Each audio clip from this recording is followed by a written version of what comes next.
Adoptive parents, what naive comment from your child exposed how much they had suffered before. My wife and I were trying to conceive for a long time, and even though we knew she was infertile and I couldn't produce proper seeds, we didn't give up. So when we finally saw the plus sign on a pregnancy test, I almost ran a marathon and my wife cried so hard it depleted all her energy. I was about to tell everyone in our lives, but my wife stopped me, saying she wanted to be sure before she told anyone. So we immediately booked a doctor's appointment. But the doctor delivered the worst news of our lives. It was a false positive and my wife wasn't pregnant. We went home feeling defeated and my wife barely said a word to me. I couldn't even think of anything new to say to her. I already told her maybe next time we'll get lucky or we just need to keep trying. At this point it just felt like I was lying to her. But then my wife said something that surprised me. She said maybe we should adopt. I wasn't against the idea. It didn't matter to me how we got a kid. I just wanted one. So, we started the adoption process after talking about it for a couple weeks to make sure this is something we really wanted to do. Fast forward to now, we adopted a boy named Lucas. He was 9 and small for his age, and we noticed he had this habit of being overly polite. My wife theorized that he was probably afraid we'd send him back to the orphanage if he breathed too loudly, and said we needed to do our best to make him feel welcomed. So we did. We gave him his own room, went shopping to decorate it, asked him to join us for movie nights, and talked to him about his life. But it seemed like we were falling on deaf ears.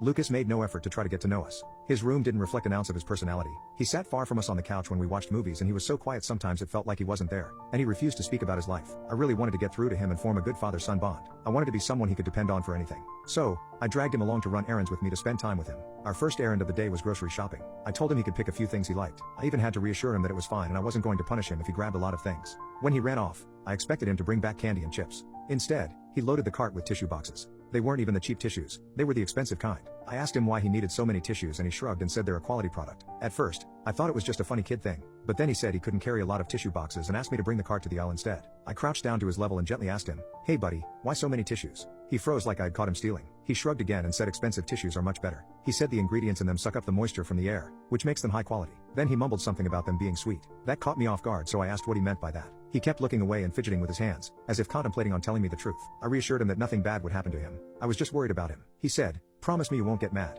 And I nodded. He said, "I used to eat them when we didn't have food at the orphanage. The expensive ones taste sweet." I swear my heart stopped for a second. I honestly thought stuff like that only happened in some sad show. I even said that to him, trying to make him laugh. He just nodded and hung his head low as he said, "It was from TV.